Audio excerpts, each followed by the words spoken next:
At iyan ang 30 minutong pagronda ngayong Huwebes. Huwag magpahuli sa mga balita. Tumotok sa Ronda 30. Susunod na po ang News Wing.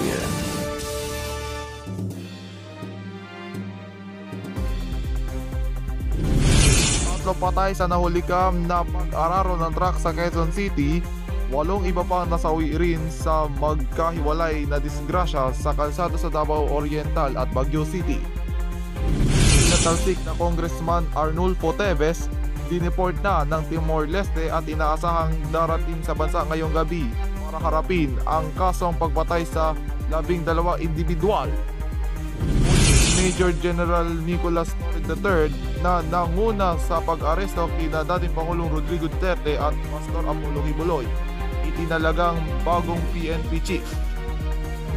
Solicitor General Menardo Guevara na naging kontrobersyal ng tumangging katawanin ang gobyerno laban sa mga Duterte, pinalitan si UP College of Law Dean Attorney Darlene Berberabe. Sa gitna ng ipinatutupad na number contact apprehension policy, ilang motorista nagtatakip ng plaka para iwas huli. MMDA nagbabala.